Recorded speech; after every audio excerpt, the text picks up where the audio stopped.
Nos preparamos para escuchar la visión científica a través del reverendo Héctor Solís.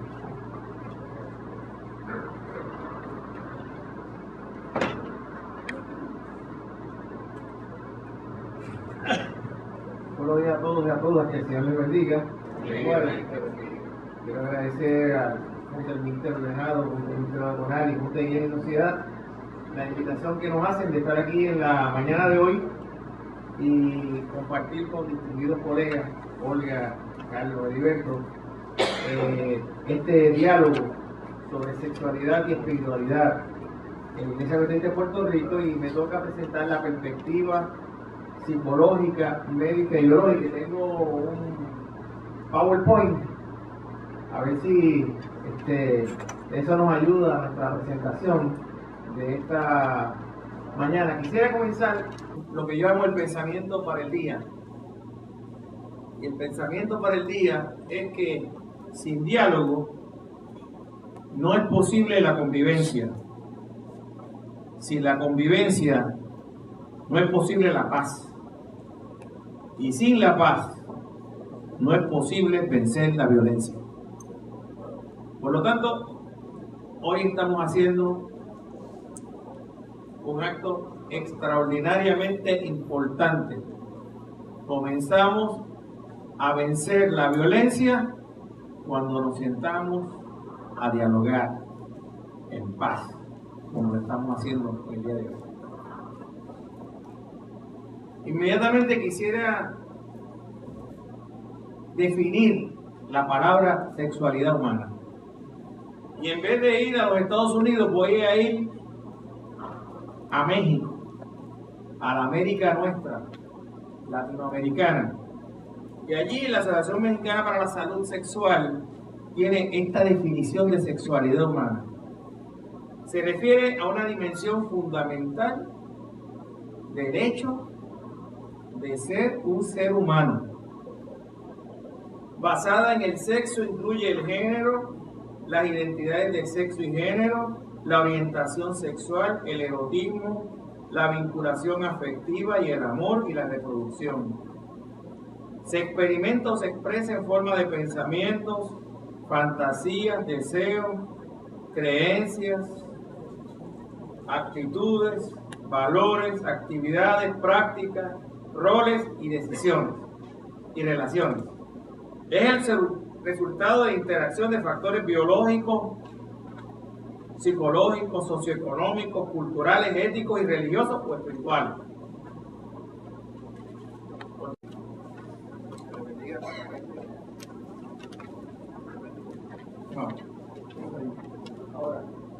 Les bendiga. Dice de la siguiente manera: sexualidad humana. Reconocemos que la sexualidad es un buen don de Dios para todos y todas. Creemos que las personas pueden ser totalmente humanos solo cuando ellas mismas, la Iglesia y la sociedad reconocen y afirman ese don. Convocamos a todas las personas a la plena, disciplinada y responsable plenitud de sí mismas, de los demás y de la sociedad en mayordomía de este don. Asimismo, reconocemos nuestra comprensión limitada de este complejo don e invitamos a las disciplinas médicas, teológicas, humanísticas a unirse a un esfuerzo intencional por entender la sexualidad humana de manera más cabal. Llamamos a la Iglesia a que asuma el liderazgo en el proceso de acercamiento de estas disciplinas con el fin de tratar un tema tan complejo. Más aún, dentro del contexto de nuestra comprensión de este don de Dios, reconocemos que Dios nos reta a encontrar formas de expresión que sean responsables, dedicadas y en amor. Aun cuando todas las personas son seres sexuales, ya sea que estén o no casadas, las relaciones sexuales solo se afirman claramente dentro del vínculo matrimonial. El sexo puede tomarse en objeto de explotación, tanto dentro como fuera del matrimonio. Rechazamos todas las expresiones sexuales que dañan o destruyen a la humanidad que Dios nos ha dado por derecho de nacimiento, y afirmamos únicamente la expresión sexual que sublima esa misma humanidad. Deploramos todas las formas de comercialización y explotación del sexo, con su consecuente abaratamiento y degradación de la personalidad humana. Reclamamos un riguroso cumplimiento de las leyes que prohíben la explotación sexual o el uso de niños por parte de adultos. Reclamamos el establecimiento de servicios adecuados de protección, dirección y oportunidades de aconsejamiento para la niñez así abusada. Insistimos que toda persona, sin distinción de edad, sexo, estado matrimonial u orientación sexual, tiene derecho a que se le garantice sus derechos humanos y civiles. Reconocemos la continua necesidad de oportunidades de educación sexual que sean completas, positivas y veraces para niños, jóvenes y adultos. La Iglesia ofrece una oportunidad especial para brindar dirección y educación en esta área. Las personas homosexuales, tanto como las heterosexuales, son individuos de valor sagrado. Toda persona necesita el ministerio y dirección de la Iglesia en sus luchas por su desarrollo humano cabal, así como el cuidado espiritual y emocional de una fraternidad que facilita las relaciones reconciliatorias con Dios, con los demás y consigo misma. Aun cuando no aprobamos la práctica de la homosexualidad y la consideramos incompatible con una enseñanza cristiana, afirmamos que la gracia de Dios es accesible para todos y todas. Nos dedicamos a ministrar para y con todas las personas. Eso está en nuestra disciplina y hoy estamos dándole cumplimiento a este párrafo en esta actividad.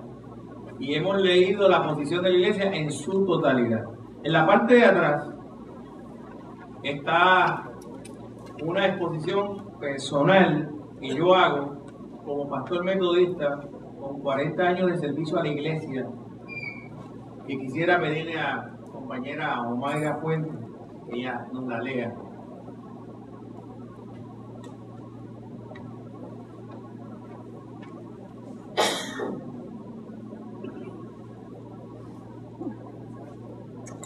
La sexualidad humana es en sí misma natural, tan parte de nuestro ser como el comer. Lo que hacemos con él es lo que determina si ha de ser una bendición o una maldición, si nos conducirá al cielo o al infierno. En la sexualidad, unos logran resultados, otros consecuencias. Veamos ahora lo que he denominado peldaños para una sexualidad humana saludable. Recuerda que la sexualidad humana es dada por Dios y por lo tanto puede ser bendecida por Dios y utilizada por Dios. Dios ha puesto en ti la sexualidad como una parte integrante de tu ser. Hay un camino grabado en la sexualidad humana, el camino de Dios. No luches contra ese camino, perderás la guerra.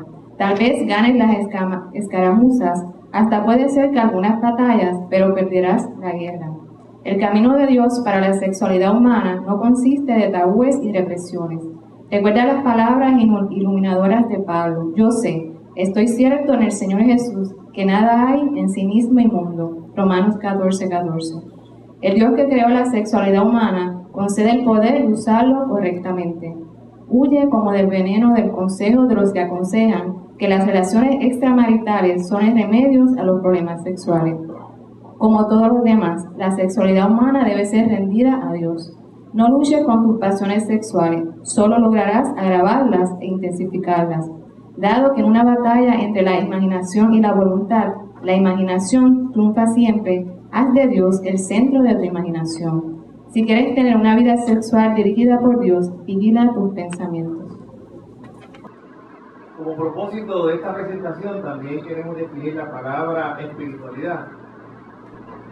Y quisiera usar una cita de Max Scheller que Domingo Marrero Navarro, el insigne ministro metodista, en sus Fundamentos de la Libertad, un discurso pronunciado en la Universidad Interamericana en la década de los años 40, pero cuya pertinencia es importante para nosotros hoy, decía que la espiritualidad humana es posible gracias a la capacidad que éste tiene para la trascendencia, la autoconciencia, el amor y la libertad. Y yo creo que esa cita es válida en el 40 y es cita válida en el día de hoy. Paradigmas.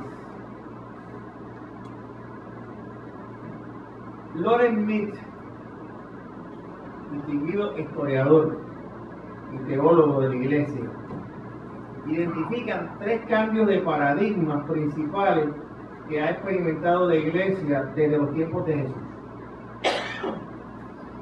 Al primero le llama el paradigma apostólico. Ese paradigma apostólico comenzó desde el ministerio de Jesús, duró 300 años. Y está presente en la Iglesia desde que comenzó a expandirse de Jerusalén al mundo conocido. Era un tiempo cuando era peligroso ser cristiano. La teología estaba en formación. Había una batalla constante para diferenciar la ortodoxia de la herejía. Había mucha energía y dinamismo espiritual en la iglesia de ese tiempo, iglesia perseguida. Sus integrantes se involucraban y dedicaban a llevar las buenas nuevas hasta el fin del mundo. Esa era llegó a su fin cuando la iglesia fue institucionalizada durante el reinado del emperador Constantino. Luego, dice Loren Smith, la iglesia experimenta lo que él llama el paradigma de la cristianización, que fue desde Constantino hasta el siglo XX. En esa época, en ese tiempo, la posición central de la fe cristiana se hizo sentir en la familia, en la sociedad y en la política. Cultura dominante. En la Edad Media se manifiesta la teonomía. La iglesia está metida de cabeza en el imperio. La iglesia es el centro. Y los líderes son reverenciados y respetados. Las enseñanzas de la ley, de la iglesia, tienen peso de ley. Pero esa etapa ya pasó. Y entramos en lo que llama Loren Smith el paradigma de la poscristiandad, que es una manera teológica de hablar de posmodernidad, que está surgiendo, que no se ha plasmado en todas sus partes y que tiene como característica que ya la iglesia y el liderato de la iglesia ya no se venera como antes.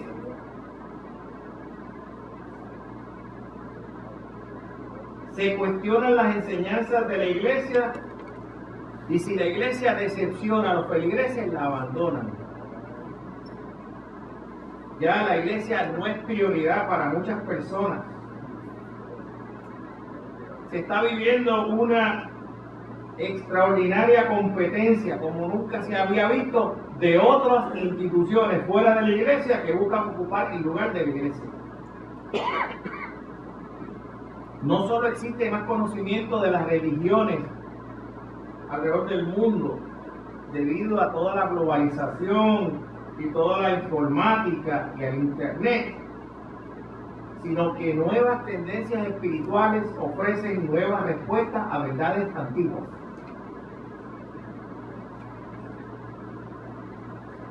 Nosotros celebramos hoy este evento en ese contexto de uno sentir que en este mundo somos minoría y que ya el mundo no ve la iglesia ni el liderato de la manera en que lo veía antes.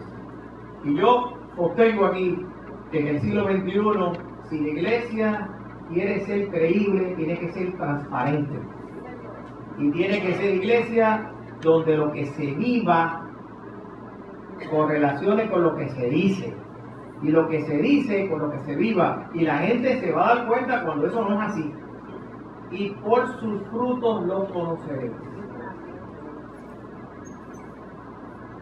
El próximo es nuestra premisa para esta presentación.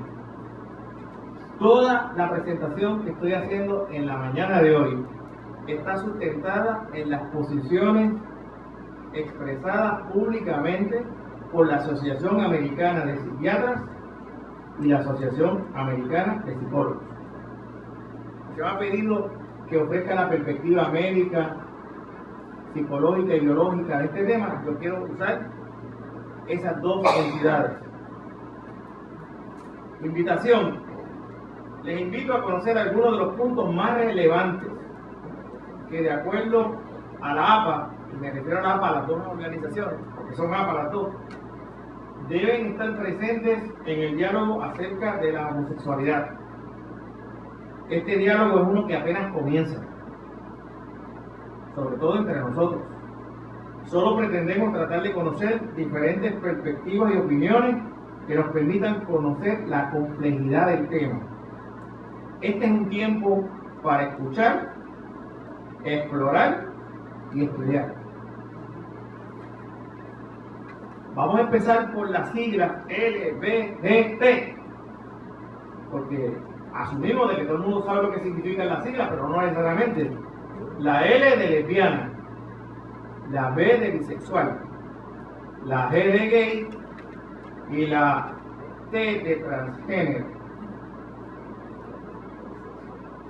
No, lo que pasa es que la T de transgénero, según la Asociación Americana de Psicólogos, la Asociación Americana de Psiquiatras, tiene que ver con transexual, transvesti, tiene que ver con drag queens, con drag king y con queer. Y eso en otro taller yo les hablo de eso. Yo les hablo de eso. Aquí estoy focalizado en otra área. Y aquí vienen los términos que yo creo que esto es importante, porque este debate es un debate que es eminentemente lingüístico. Y quiero establecerlo. Primero los bebés hablan y después piensan. Y por eso el Sagrado Corazón dice lenguaje defectuoso, pensamiento defectuoso. Vamos a corregir el lenguaje, porque en la medida en que precisemos términos, nos podremos entender mejor sobre este diálogo que hoy aquí comenzamos. En la Asociación Americana de Psiquiatras y la Asociación Americana de Psicólogos se utilizan estos términos con estas definiciones. Bien importante estos términos. Orientación sexual. Orientación sexual es la atracción emocional, sexual, afectiva o romántica duradera hacia otra persona, hombre, mujer o ambos. Número 2.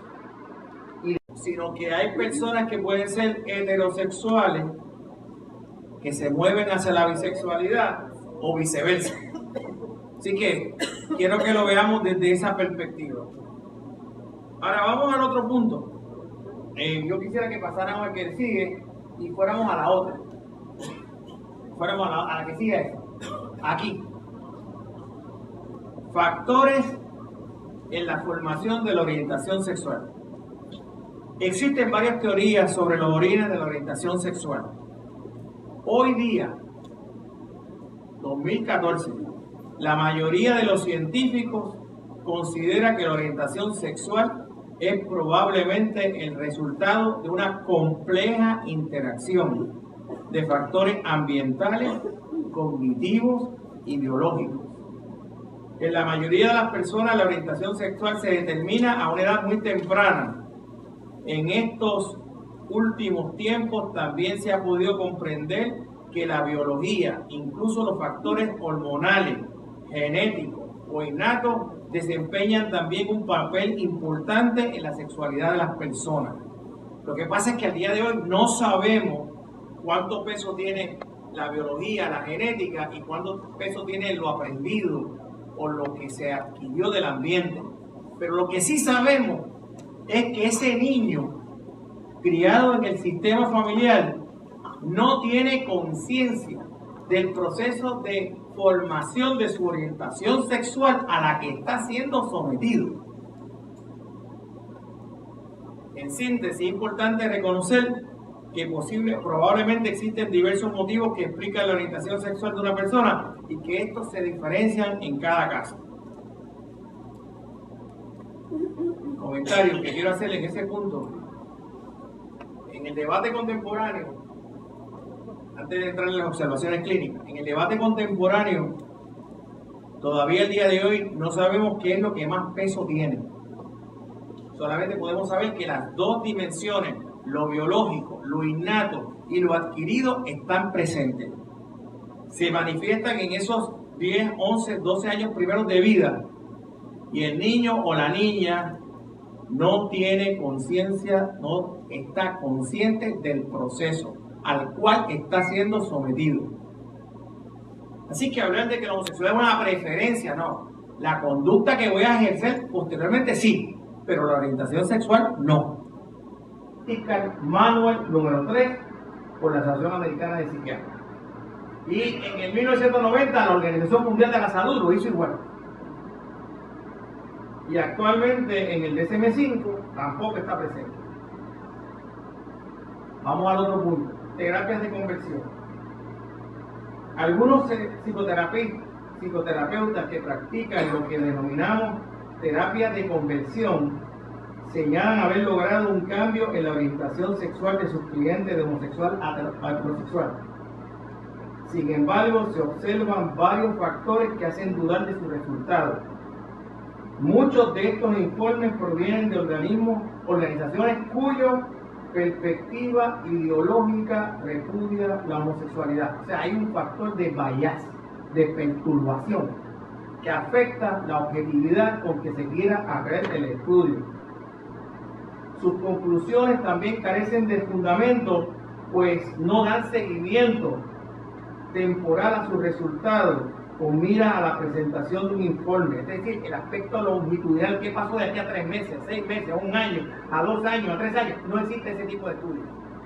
Por lo tanto, la validación del mismo está en entredicho.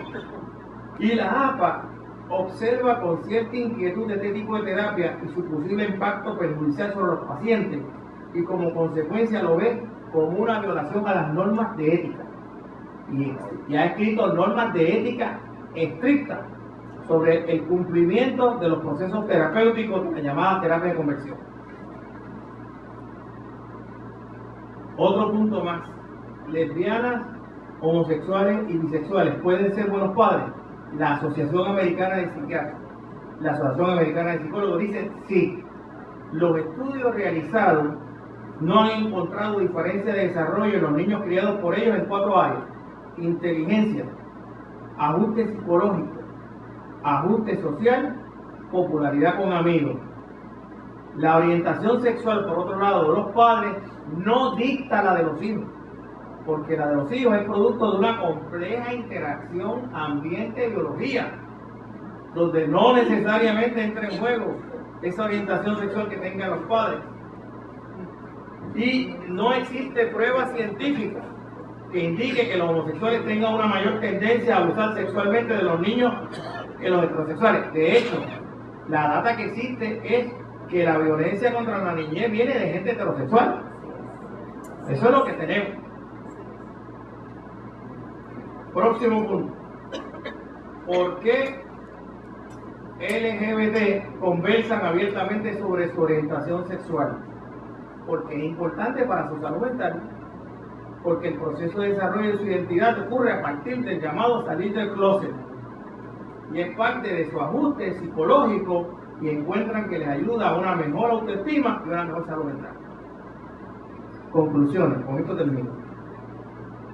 Hemos visto los aspectos más relevantes que sobre el tema de homosexualidad se han establecido por las 2 asociaciones más importantes de los Estados Unidos relacionadas con la salud mental. La invitación es a seguir escuchando, explorando y estudiando sin prejuicios. El que la Iglesia Metodista de Puerto Rico tenga una posición clara y diáfana sobre el tema no excluye el poder entender otras opiniones. Disentir no es desamar, dice Concha Meléndez. Que así nos ayude Dios.